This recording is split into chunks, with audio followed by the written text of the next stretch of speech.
Notre monde a changé. Il suffit de regarder autour de soi pour le constater. Existe l'époque où la société tirait sur la corde sans vergogne et le cool était de fumer en toutes circonstances. Depuis quelques années, la culture du bien-être est partout. Tout le monde veut vivre jusqu'à 100 ans et en bonne santé. Je m'appelle Dimitri, j'habite une grande ville pleine de stress, je mange plein de gluten et je suis fumeur.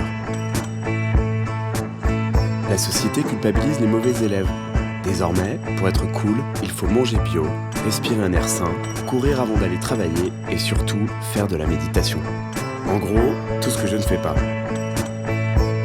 L'ère technologique et la culture de l'immédiateté nous mettent une pression constante. Le surmenage n'est jamais très loin et je commence à m'inquiéter pour ma santé.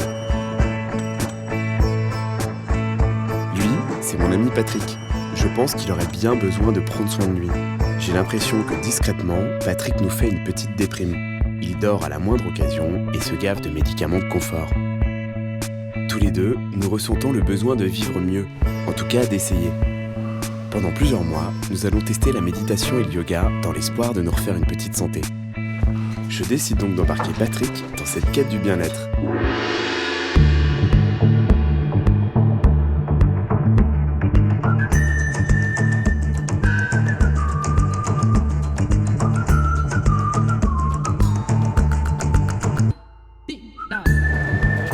Pour démarrer, nous décidons de faire un vrai point sur notre santé afin de mesurer les bienfaits de l'expérience.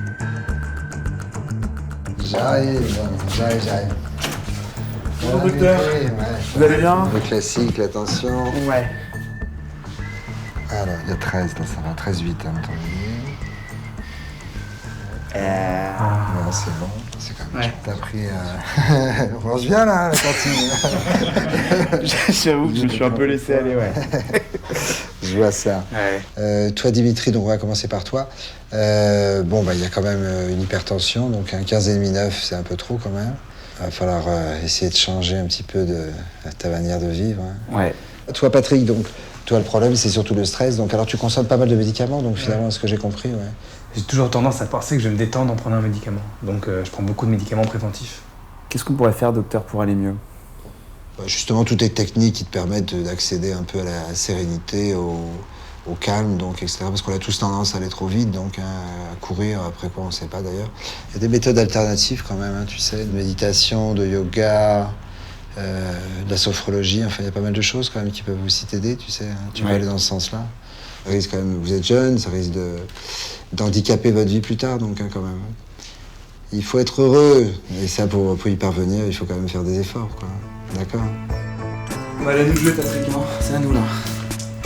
Nous sommes prêts à faire des efforts pour aller mieux. Mais apprendre à respirer en tailleur sur un tapis va-t-il réellement augmenter notre capital vie? L'offre bien-être est pléthorique, mais par où commencer? Comment choisir entre le bio-alignement, le yoga Tumo, l'Hatha Yoga, le Kundalini, le Bikram Yoga, l'Ashtanga, le Vinyasa et la méditation de pleine conscience? Nous commençons par le yoga qui compte 2,5 millions de pratiquants en France. Un nombre qui ne cesse de croître depuis les années 50. Les yogis sont là, derrière cette porte. Et ce Bouddha hiératique mais peu hindou n'est que le maître de cette science qui, par la maîtrise du corps, amène à la libération de l'esprit pur.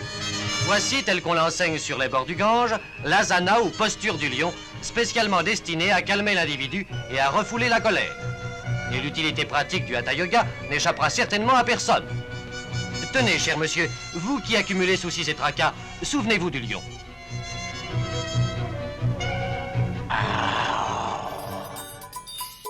Depuis quelques années, le yoga est partout. Kim Thiriot baigne dans cette culture depuis son plus jeune âge. Elle représente la nouvelle vague de cette pratique. Sa maman, prof de yoga depuis 40 ans, arrive toujours à faire le grand écart à l'âge de 70 ans. Kim sera notre premier contact avec le yoga. Venez, entrez. Merci beaucoup. Je sais pas comment on dit, satna, On namasté. peut dire namasté. Comme ça, Namasté. tu mets tes paumes de main. Et Namasté. avec ton portable à Ah ouais. l'intérieur, c'est Pardon, parfait. Ça c'est fait des... exactement- Pardon, je suis désolé. C'est parfait, tu le protèges. Namasté, Namasté. Namasté, Kim. Namasté, Patrick. Bienvenue. C'est Dimitri. Nous, on vient te voir aujourd'hui parce qu'on a envie de changer un petit peu de vie. Moi, je suis clairement très nerveux, assez stressé, je dors pas très bien. J'ai vraiment clairement besoin d'aide. Vraiment. Moi, par exemple, j'ai des problèmes d'angoisse un peu trop fortes. J'ai une petite addiction aux médicaments pour toujours essayer d'aller mieux, alors que tout va plutôt bien dans ma vie. Beaucoup de gens ont ces mots-là et s'en fichent, et essayent de vivre avec et se disent tant pis, ça je traiterai ça plus tard, j'ai autre chose à faire. Un médecin, il va vous donner des choses pour vous soigner. Bon, là, vous allez apprendre à savoir comment vous soigner. Tout d'un coup, quand on fait du yoga, on apprend à être responsable de soi. Je sais pas, par quoi on commence? On va commencer par la pratique. Parce que de toute façon, toute la théorie dont on a parlé et tout ça, ça va pas forcément vous parler tout de suite. Ce qui va vous parler, c'est votre corps. Donc on va pratiquer sur les tapis et là, vous allez comprendre. On y va? On y va. Ok. Donc on va mettre une petite huile sur le poignet. Donc tu frottes tes deux poignets ensemble. Donc là, vous allez vous asseoir. On va commencer par un pranayama. Super.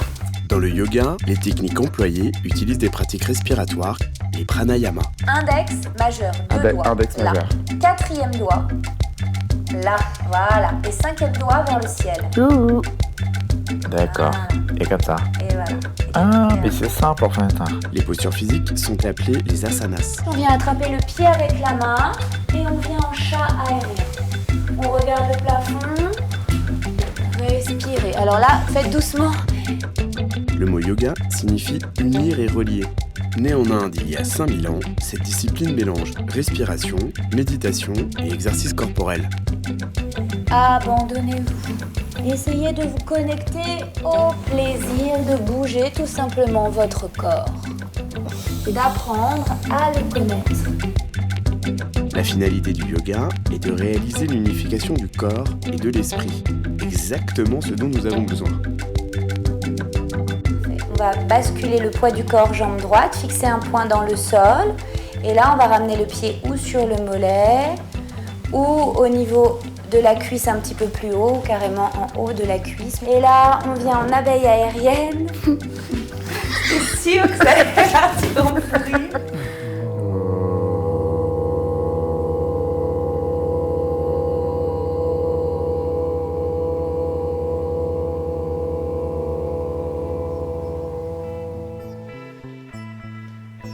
Alors du coup, vos ressentis sur la pratique, ça...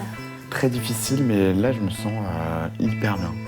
Hyper relax. Moi, je suis comme un chamallow. Convaincus par cette première expérience, nous décidons de partir à Los Angeles, la ville occidentale qui lance les tendances du bien-être.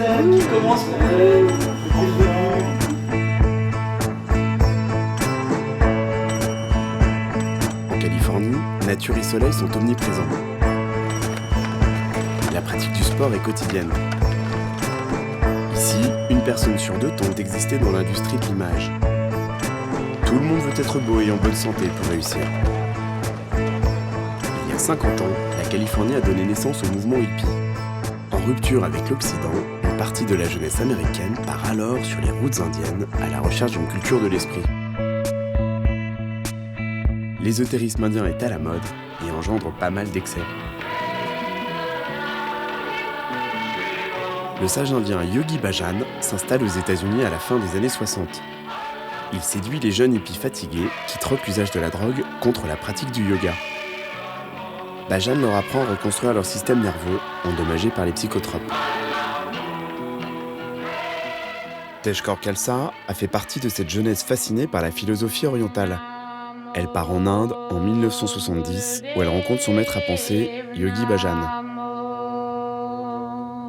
Depuis, elle enseigne l'art de la respiration contrôlée et est devenue la gourou du tout Hollywood. Demi Moore ou encore Russell Brand font partie de ses adeptes. Ce dernier est d'ailleurs devenu une icône du bien-être après un passé de toxicomane. Avec Patrick, nous décidons de prendre un cours avec la star du yoga.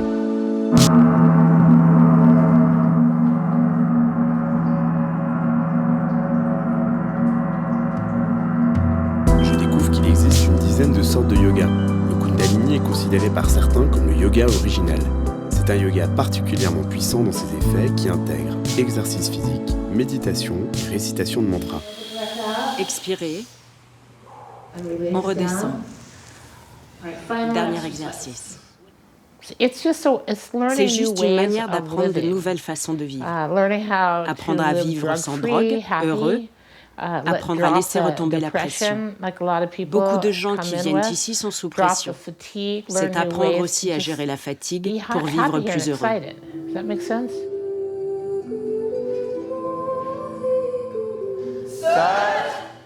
Moi aussi, j'ai envie d'être heureux. Mais malgré la meilleure volonté du monde, j'ai du mal à rentrer dans cette expérience. Difficile pour moi de faire le vide. Alors que Patrick a l'air de contrôler facilement son esprit, le folklore ambiant me perturbe un peu. Je dois bien avouer que mon souffle est un peu court aussi. Et pour la souplesse, on repassera. Je sens que ma route vers le bien-être va être longue, très longue. Tout ça me laisse un peu sceptique, mais j'ai quand même envie de m'accrocher, car cette pratique aurait des vertus thérapeutiques profondes. Il y a environ 5 ans, j'ai eu la maladie de Lyme. J'ai été sous doxycycline et corticoïdes. J'étais complètement paralysée et mon visage était entièrement paralysé. La seule chose qui m'a vraiment aidée, c'est le yoga Kundalini. Avec le Kundalini, j'ai rétabli ma rate et mon foie. Mon visage n'est certes pas parfait, mais je l'ai retrouvé. J'arrive à nouveau à bouger. Le Kundalini m'a rendu mon corps, mon esprit et mon âme.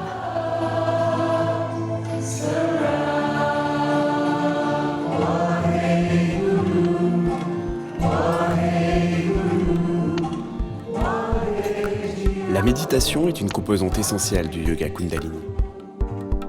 On entend régulièrement parler de méditation en pleine conscience. Méditer, c'est l'action de se concentrer sur le moment présent en s'aidant de sa respiration. Conscient, mais intrigué de l'influence bénéfique de la méditation, nous décidons d'obtenir un point de vue scientifique. Direction l'Université de Californie de Los Angeles pour rencontrer Diana Winston, directrice du département de pleine conscience. Ici, la méditation est étudiée et utilisée pour soigner certaines pathologies. Diana? Je suis Patrick. On y va? Yes, good. Certaines de nos recherches se concentrent sur les problèmes que les gens peuvent rencontrer. Nous avons fait des recherches sur les bénéfices de la pleine conscience chez ceux qui souffrent d'insomnie. Et nous faisons actuellement une étude sur des jeunes femmes qui ont survécu au cancer du sein. J'aimerais parler des études qui se concentrent sur les parties actives du cerveau chez les méditants.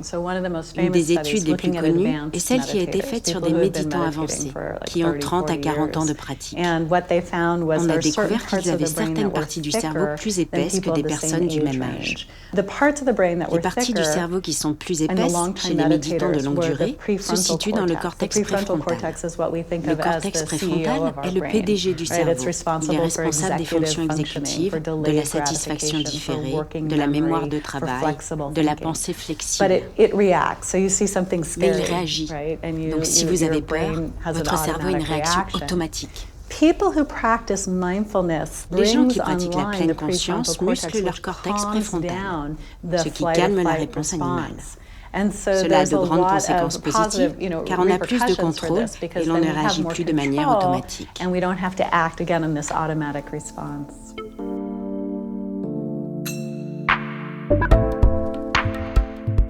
En plus d'aider les gens à guérir, pour les gourous nouvelle génération, la pratique quotidienne du yoga et de la méditation aiderait à devenir plus performant. Devenir plus performant, ça nous parle carrément. La connectée Guru Jagat avec ses 20 000 followers sur Instagram incarne la nouvelle vague du yoga. De 7 mois à 77 ans, il n'y a pas d'âge pour être un winner.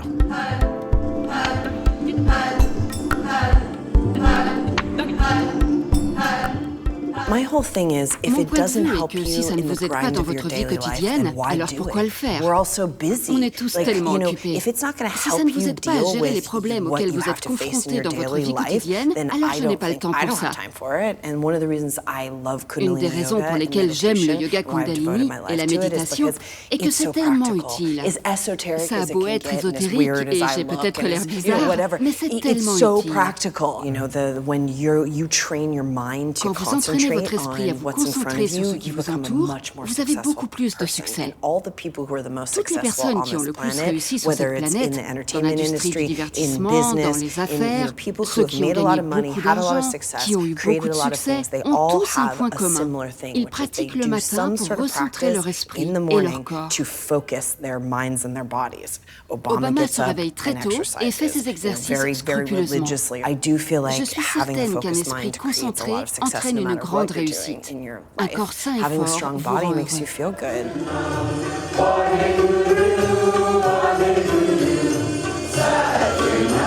Le discours de Guru Jagat résonne en nous.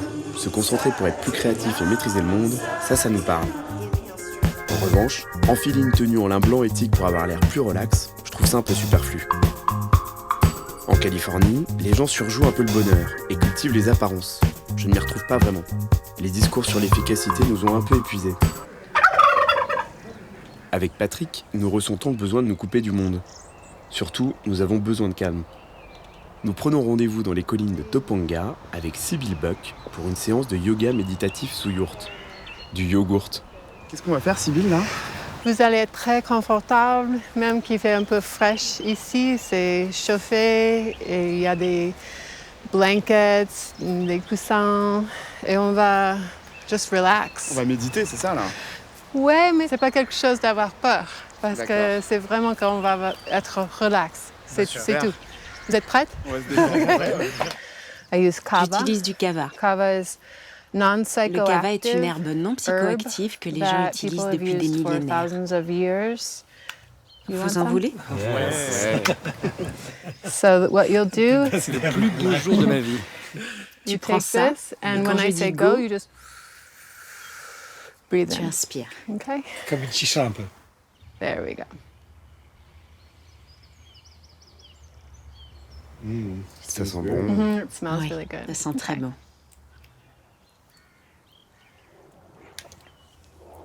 Nature provides La nature nous plants donne to des help plantes us pour nous aider à nous feel good, sentir bien, relax, à nous and be relaxer.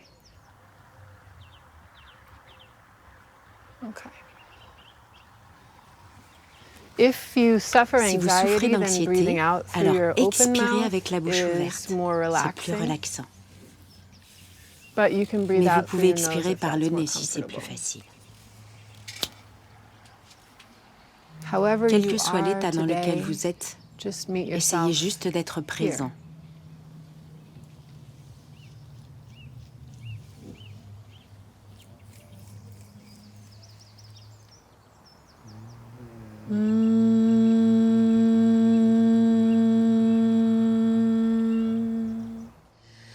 And we say Je vais dire namaste, namasté. Ça which signifie means the la light in lumière me en moi sees voit the la light lumière en in toi. you. Namasté.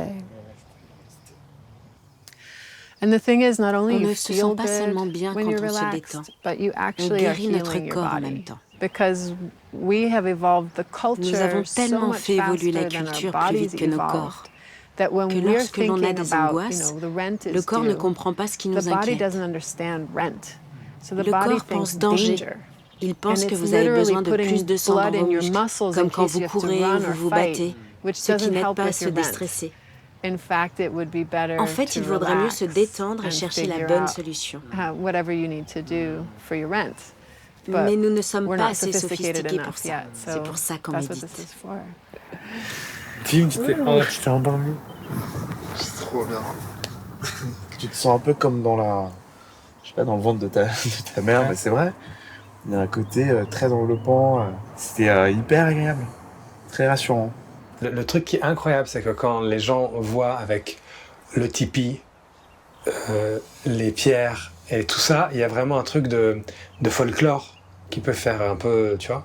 Et personne ne peut se rendre compte à quel point on est bien ici. Ah ouais. Non mais c'est incroyable. Enfin, c'est un moment que moi je trouve mais incroyable.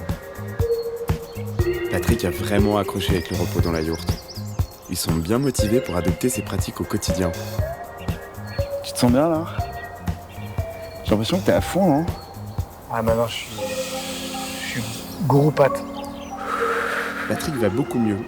En revanche, je découvre que je m'endors à la moindre occasion. Aurais-je un manque chronique de sommeil? De retour à Paris, je décide de m'occuper sérieusement de cette question. Un manque de sommeil peut engendrer une kyrielle d'effets négatifs pour le corps, comme la multiplication par 4 des risques d'AVC. Pour en savoir plus, nous décidons de tester nos cycles de sommeil dans le service du professeur Léger, le spécialiste à l'Hôtel-Dieu de Paris.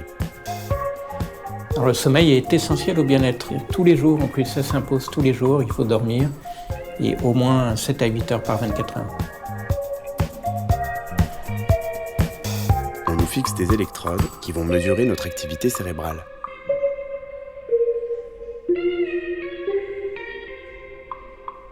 On a des cycles de sommeil, donc 4 à 5 cycles par nuit. Dans chaque cycle, il y a du sommeil léger, c'est-à-dire vraiment un peu de la somnolence, du sommeil lent profond, qui récupère bien la fatigue physique, et du sommeil paradoxal, qui est le sommeil des rêves.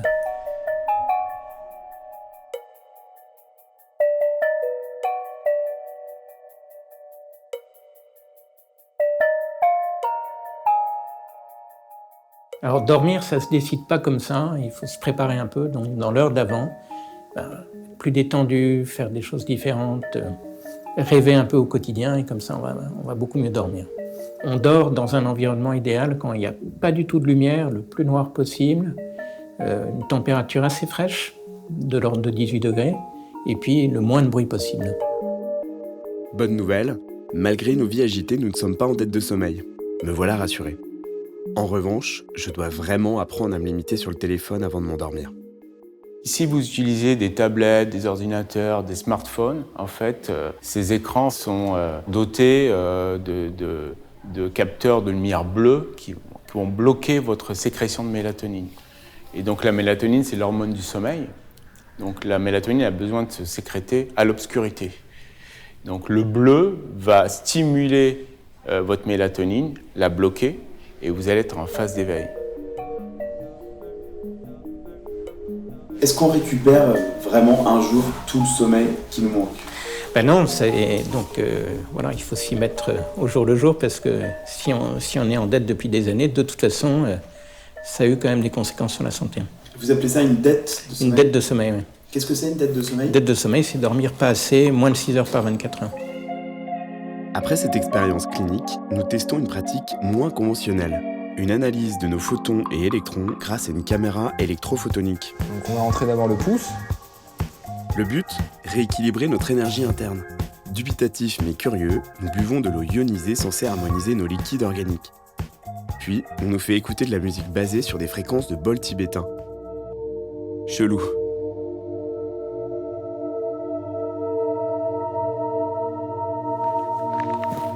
C'est hallucinant. Hein. Moi, ça m'a fait partir direct là. Ça m'a plongé dans le cosmos, j'avais plein de pensées. Je sens que ça a vraiment créé un truc là, vraiment. Je ne sais pas ce que vaut scientifiquement cette technique, mais l'écoute de ces sons m'aide à me relaxer. Ce qui est certain, c'est que s'octroyer à chaque fois 10 minutes où tu penses à autre chose et où tu essaies de t'évader, ça recentre vraiment ta journée, quoi. Et ça, c'est un exercice qu'il faut absolument faire. C'est dingue de ne pas se permettre ça 10 minutes par jour, de ne pas, tu vois, se concentrer un peu. Et voilà. Donc, à chaque fois que je fais ça, je me dis, il faut que je fasse ça quotidiennement, quoi. Une fois nos chakras bien rééquilibrés, je veux comprendre ce que peut m'apporter la méditation. Le département psychiatrique de l'hôpital Sainte-Anne à Paris l'utilise dans les thérapies comportementales. Le psychiatre Christophe André est l'un des premiers à l'avoir introduite en France. Il est aussi l'auteur du best-seller « Méditer jour après jour », véritable bible pour les accros de la méditation. Une sorte de gourou contemplatif incontournable.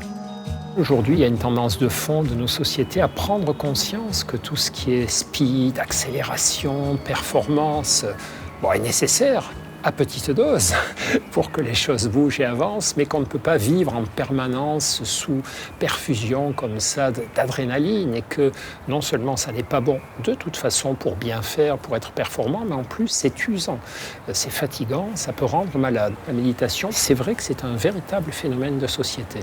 Alors comment on médite concrètement ? C'est simplement être présent à sa vie, être présent à tout ce qui nous arrive. C'est ce qu'on appelle la méditation de pleine conscience et qui est le contraire de ce que nous faisons souvent. Souvent, nous sommes absorbés par nos activités, nous sommes dans des actions, des distractions et nous ne sommes pas présents à nous-mêmes. Nous avons besoin d'avoir des temps de vie où nous sommes dans la non-action, dans la présence, s'arrêter, se dire « Ok, pendant 3 minutes, tu fais rien d'autre que respirer, ressentir, écouter, laisser filer tes pensées, cherche pas à les arrêter, mais laisse-les filer, ne les suis pas. » Et l'air de rien, se donner régulièrement comme ça des petits espaces de quelques minutes de pleine présence, de pleine conscience, va nous faire énormément de bien.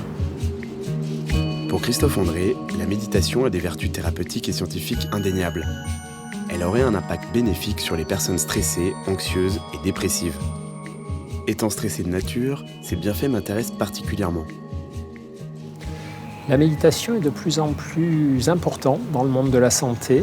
On a de plus en plus de médecins, de soignants qui s'y intéressent. En psychiatrie, où on s'est aperçu qu'elle pouvait considérablement aider les personnes anxieuses ou dépressives. Et la méditation a un impact très net sur le cerveau lorsqu'elle est pratiquée régulièrement. Et notamment, elle aide à réguler les zones du cerveau qui contrôlent les affluences émotionnelles, c'est les zones de l'amygdale cérébrale. Elle diminue l'inflammation, elle freine le vieillissement cellulaire en stimulant ce qu'on appelle la télomérase, qui est une enzyme qui ralentit le vieillissement des chromosomes. Donc on est en train de faire plein de découvertes assez merveilleuses sur l'impact biologique de ces techniques méditatives. La méditation serait une véritable ressource naturelle pour le corps. Elle nous rendrait moins sensibles à la douleur, limiterait le diabète et ferait chuter notre hypertension. Une excellente nouvelle qui me concerne directement. En général, aujourd'hui, quand on parle de méditation, sans plus de précision, c'est la méditation de pleine conscience. C'est la méthode de méditation la plus largement utilisée aujourd'hui dans le monde, qui est une méthode issue de la méditation vipassana, de la tradition bouddhiste, mais qui a été codifiée, simplifiée, laïcisée, pour pouvoir être utilisée en médecine, à l'école, en entreprise, dans la société civile.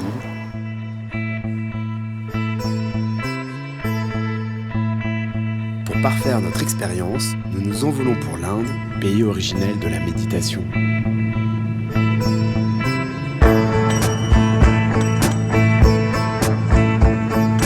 Même dans l'avion, nous voyageons avec Christophe André et ses séances de méditation.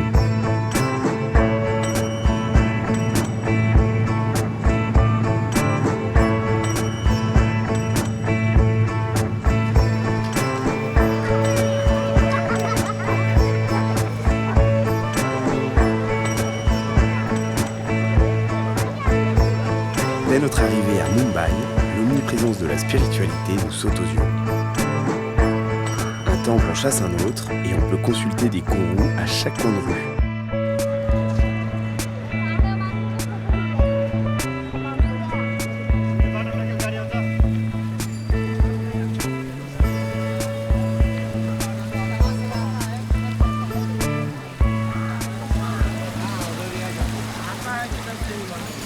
Welcome to India. En Inde. What is this place? C'est quoi cet endroit? Qu'est-ce qui rend si unique? Ce qui rend cet endroit unique, c'est... Vous voyez le Bandanga? Oui. Ce point d'eau bénite du Gange a été créé par une flèche du roi divin Ram. Depuis 10 000 ans, il y a de l'eau douce ici, juste à côté de la mer. N'est-ce pas incroyable? Cet endroit est unique au monde. Pourquoi la spiritualité et la méditation sont si importantes en Inde? Cela fait partie de notre culture. C'est ce qui fait vivre notre culture. C'est un guide qui nous permet de survivre. Ce pays est né de la spiritualité. Ce pays ne se soucie pas de l'économie. Il est fondé sur une base de spiritualité, rien d'autre. C'est ça la vie en Inde. Bienvenue en Inde. Welcome to India. Can we say namaste tous ensemble? Namaste. Namaste. Namaskar, namaste. Namaskar, namaste. En Inde, l'hindouisme est la première religion avec 966 millions de fidèles. L'hindouisme considère le yoga et la méditation comme des moyens pour élever sa spiritualité et se connecter avec le divin. L'Inde offre une multiplicité de pratiques spirituelles. Pour des néophytes, difficile de faire le bon choix pour trouver ce qui nous correspond vraiment. En cherchant le bien-être, on peut parfois s'égarer. Avec Patrick, nous nous retrouvons invités chez les Brahma Kumaris, une organisation reconnue pour sa pratique du Raja Yoga, teintée d'une bonne dose de religion. Ici, on ne se touche pas. On se salue sobrement en se fixant dans les yeux. Om Shanti. Om Shanti. Sympa. En Inde, les Brahma Kumaris ont pignon sur rue. Mais en France, ils sont classés comme une organisation sectaire. La journée commence par le discours d'une sœur assez peu digeste. Elle distille une rhétorique légèrement prosélyte sur le Supreme Soul et le Godfather auquel nous ne comprenons strictement rien. So we have to be collect from God, recharge from God, that is meditation. Nous sommes des arçonnés. Nous pensions nous retrouver sur un tapis de yoga et nous voici au milieu d'une assemblée qui boit les paroles d'une délicate femme à barbe. En entamant une discussion avec les adeptes de ce culte, tout devient encore plus flou. On nous pousse à adorer un dieu représenté par un halo de lumière orange. La sensation d'être poussé malgré nous vers quelque chose que nous ne comprenons pas nous dérange fortement.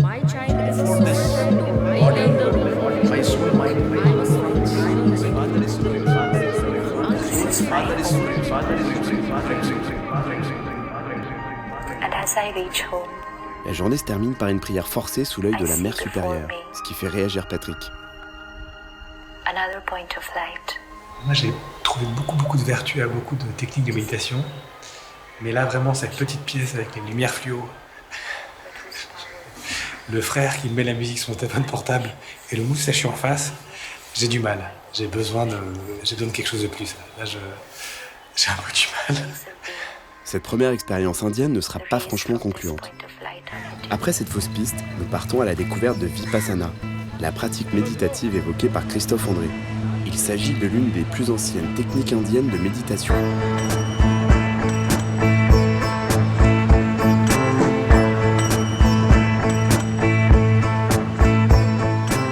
Donc là, on arrive dans la grande pagode. C'est un petit peu la Mecque pour tous les gens qui font de la méditation. C'est le spot.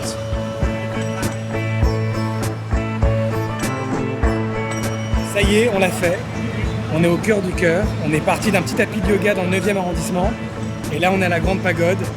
C'est là où tout le monde a médité, sur une île de Bombay. C'est assez magique d'être là, donc on n'est pas peu fiers.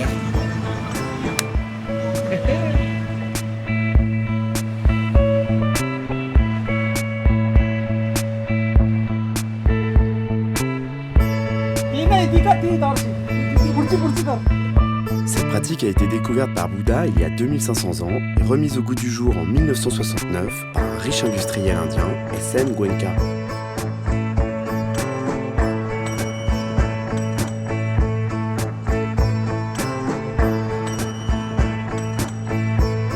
Salut Dimitri, ça va?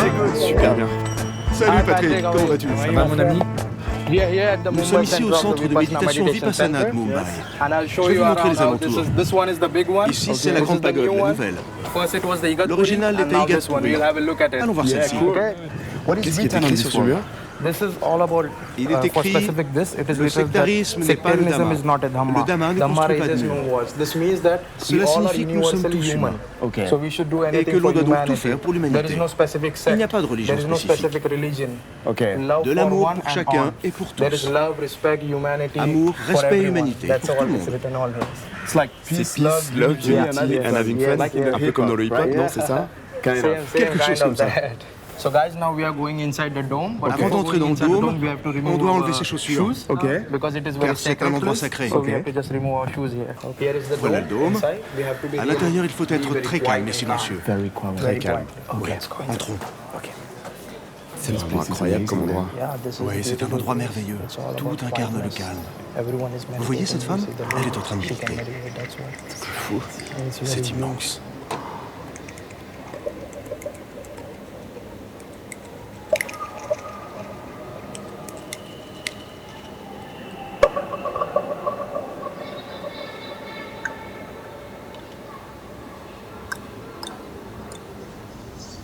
La grande pagode Vipassana de Mumbai est un lieu sacré car elle abrite dans son dôme des reliques de Bouddha. C'est l'un des endroits les plus importants pour les adeptes de la méditation silencieuse. Le Vipassana, qui signifie la vue profonde, n'est pas une religion. Il n'y a pas de dogme ou de croyance liées à cette pratique. En créant des centres dans le monde entier, Goenka a touché toutes les strates de la société indienne et occidentale. Son enseignement totalement gratuit est même rentré dans les prisons indiennes avec un grand succès. Just observe the reality as it is, not as you would like it to be.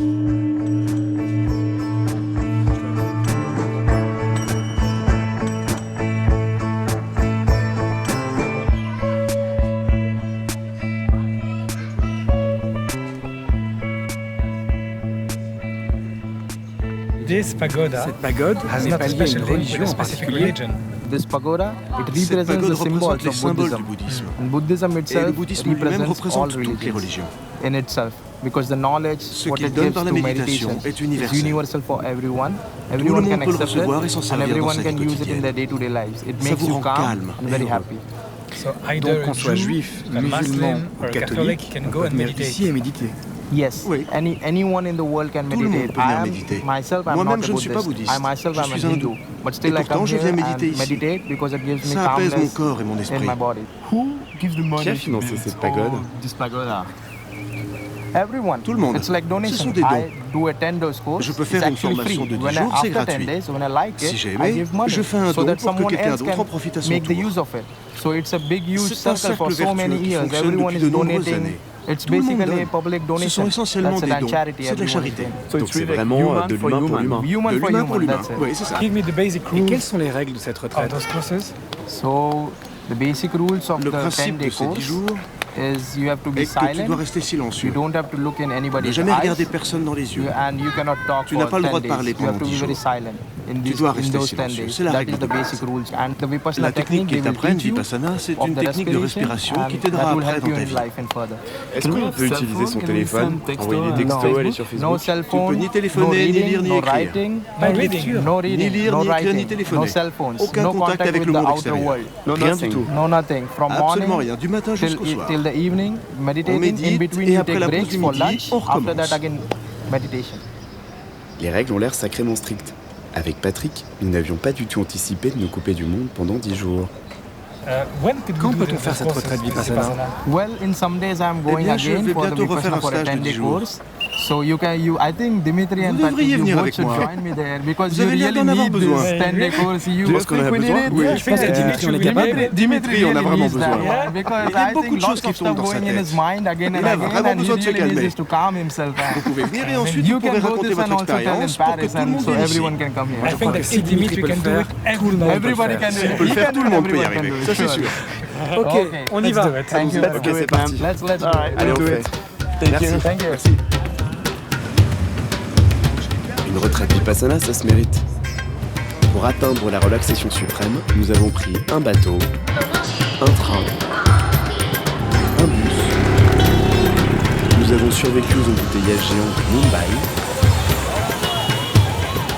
couru sous une chaleur étouffante, pris un autre train sans place assise, et enfin deux tuk-tuk pour finalement arriver à la pagode d'Igatpuri, le plus grand centre Vipassana au monde.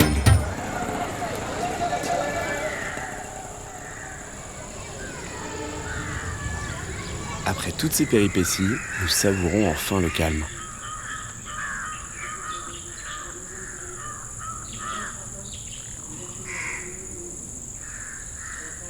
Donc là, on est à Igatpuri, on est au fin fond de l'Inde, on est au centre original Vipassana. On part pour 10 jours, sans parole avec Patrick, sans téléphone portable, et on va essayer de faire le grand vide. Est-ce qu'on va tenir 10 jours? Ça, c'est la grande question. Moi, j'ai un peu peur, mais bon. Donc là, à partir de maintenant, on va devoir être au silence complet. Voilà, il y a l'écriteau « Please maintain complete silence ». Donc à partir de là, c'est une zone totalement silencieuse. Pat, je te propose d'échanger nos derniers mots ici, devant ce panneau, devant cette zone, parce qu'après, quand on va Quand on va voir passer ce panneau, on sera dans la zone totalement silencieuse. Hop. Je peux. Je peux pas.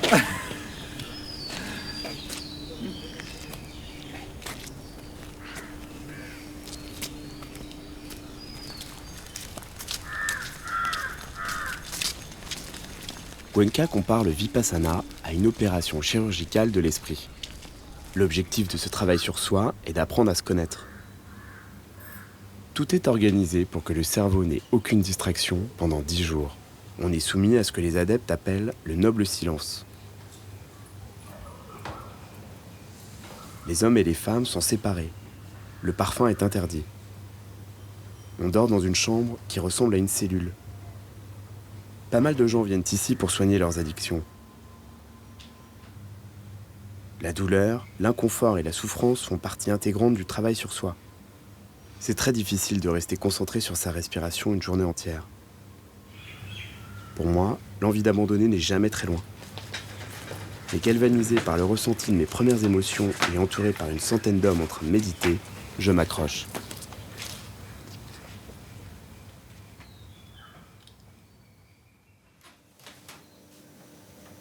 Les journées Vipassana commencent tôt. Comme tout le monde, nous nous levons à 4h30 du matin pour rejoindre la salle de méditation dans un silence complet.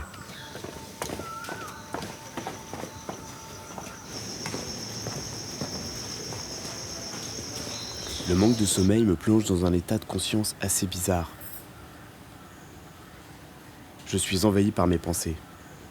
Je revis avec une grande précision des souvenirs enfouis depuis 25 ans. C'est assez troublant. Patrick, malgré son mal de dos, se déleste de son anxiété. Il pense à la joie de revoir son fils.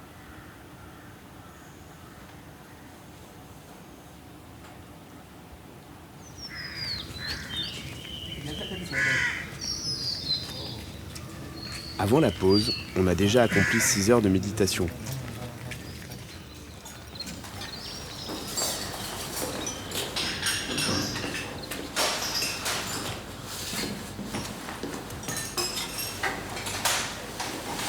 Après le déjeuner végétarien, nous méditons jusqu'au soir.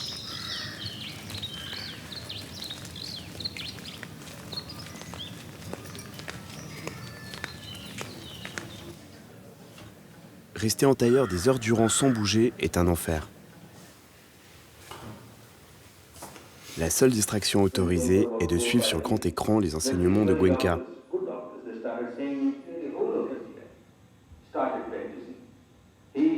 À 21h30, extinction des feux. Nous tentons de trouver le sommeil malgré une chaleur étouffante. Je suis obsédé par l'idée de fumer une cigarette. Mais cela m'est interdit.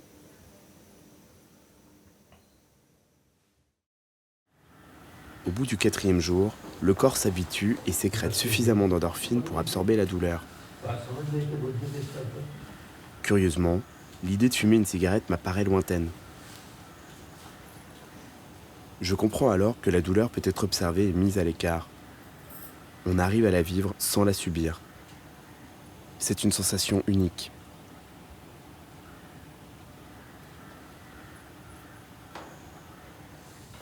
Après la contrainte, vient la récompense. Passer les 10 jours sans parole, finit la dépendance affective. L'ego disparaît et fait place à un sentiment de bienveillance.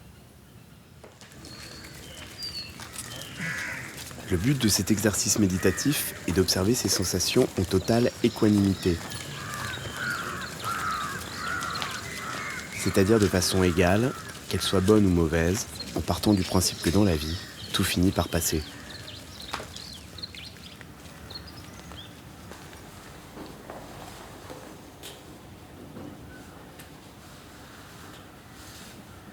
La balance des émotions est parfaite. Avec Patrick, nous ne ressentons ni colère, ni stress. Nous sommes surpris de ressentir de la gratitude vis-à-vis des autres.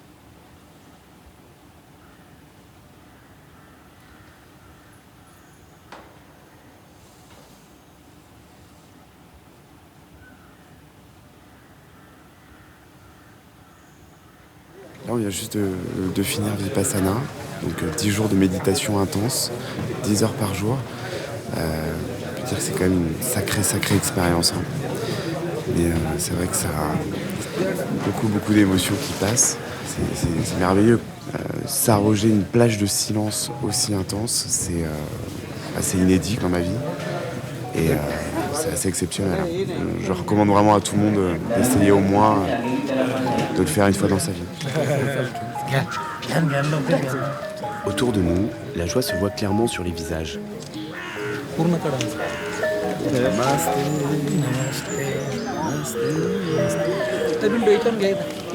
La fierté d'être resté silencieux malgré notre complicité nous apporte une grande satisfaction.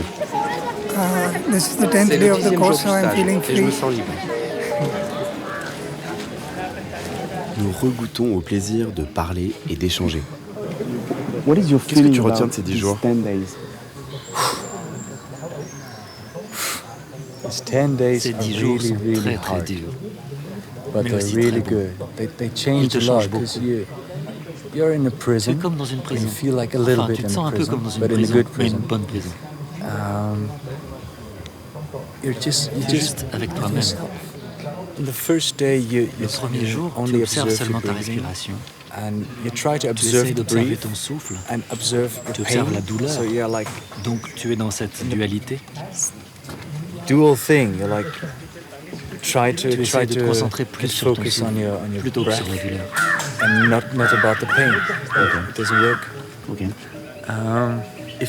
Comme tu ne peux parler à personne, du coup tu te parles à toi-même.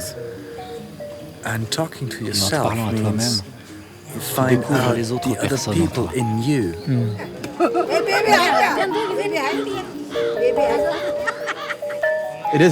C'est très difficile, sans aucun doute. Dans la journée, on refait toujours la même chose encore et encore. Mais qu'est-ce qui est dur? Rester assis. On se réveille à 4h du matin et à 4h30 ça commence. On reste assis plus de 12 à 14 heures par jour. Ça, c'est dur. Je me sens tout puissant maintenant. Je veux le dire à tout le monde pour que chacun puisse partager mon expérience. Sois heureux, sois reconnaissant. Profite de la vie et aide les gens. Tu as pleuré durant cette retraite? Non, c'est maintenant que j'étais sur le point de pleurer. À la fin de mes 10 jours, au moment où j'allais appeler ma mère. Et puis toute cette joie, ça fait tellement de bien. Une chose est sûre, il faut être préparé pour vivre 10 jours aussi intenses. Cette expérience a été difficile, mais nous a offert une meilleure connaissance de nous-mêmes. Nous repartons avec un outil précieux. Vous vous sentez bien maintenant? En fait, tu es seul avec toi-même. Et tu te sens tellement bien, tellement apaisé que tu n'as besoin de personne. Tu te retrouves vraiment. Ta volonté est renforcée, tout comme ta détermination. Ce que tu pensais ne jamais pouvoir accomplir devient enfin possible. Votre vie va changer radicalement. Allez-y, faites Vipassana. Bon Patrick, on vient de rompre le jeûne de parole après 10 jours sans parler, sans téléphone portable, perdu dans la jungle indienne. Qu'est-ce que tu as pensé de tout ça? Je trouve ça assez dur. C'est dur, ça beaucoup plus dur que je le pensais. Ouais. Physiquement, rester en place comme ça, je trouve ça dur. Ça fait souffrir. Il y a même un moment où vraiment j'ai failli partir. Je sais plus si 3 ou 4e jour, j'avais plus à me souvenir, mais vraiment j'en pouvais plus, quoi. J'avais la tête qui était... Et à un moment donné, au moment où j'ai voulu partir et je me suis remis en place, c'est là que je sais pas, comme un second souffle, le truc s'est mis en place et tout a pris du sens, quoi. Ouais. Et là, je me sens hyper bien. Ouais. Je me sens bien. Je sais pas combien de temps ça va durer, mais là, je suis assez content. Ce qui m'a le plus touché, c'est le fait quand tu sors et que tu peux parler. Ouais. Et voir tout le monde qui a envie de se parler, tout le monde qui a envie même de... Pas de se hugger, mais de se toucher, de se sentir et tout. C'était assez fou hier. Le déjeuner hier, tout le monde... Après, c'est vrai que tout le monde a sorti son téléphone portable. Tout le monde est reparti sur Facebook. Tout le monde s'est engueulé avec ses parents sur le téléphone parce qu'ils étaient en retard pour venir les chercher. Mais quand même, il y avait un truc assez magique de la prise de la parole, quoi. Après l'expérience Vipassana, Patrick a stoppé sa prise de médicaments. Il ne s'endort plus à la moindre occasion. On l'a fait. C'est dur. Ma tension est redevenue normale. Je dors beaucoup mieux et j'ai réduit de moitié ma consommation de cigarettes. Nous ressentons tous les deux un réel apaisement. En revanche, se tenir à la méditation quotidienne demande une véritable organisation, souvent peu compatible avec le tumulte de nos vies. What is written on your t-shirt? Qu'est-ce qui est écrit sur ton t-shirt? Don't hate, médite. After 10 days of Après 10 jours de méditation, t'es encore sur ton portable. Yeah, Oui. that's what I was Ça me missing manquait. actually. T'es pas complètement guéri. Actually, En fait, I'm je still suis encore Sadhaka étudiant. Student. Sadhak Ah, means Sadhaka. student, yes. Yeah, yeah. Still learning, J'apprends still encore. learning. Ah, ok. So after Après few time, quelques I'm stages, going to je leave lâcherai tout. everything. Tout abandonné? Yeah, it C'est is mon my plan. plan. C'est l'objectif? Yeah, Oui, c'est that's l'objectif. the goal. Arriverons-nous à nous octroyer quotidiennement ce temps de pause? Je ne sais pas si je pourrais changer mon mode de vie du jour au lendemain, mais j'ai compris qu'il fallait faire des efforts pour aller mieux. Je vais tenter de pratiquer un peu de méditation, limiter les excès et dormir plus sereinement. La route est encore longue, mais grâce à toutes ces expériences, j'ai compris et ressenti que le bien-être était vraiment à notre portée.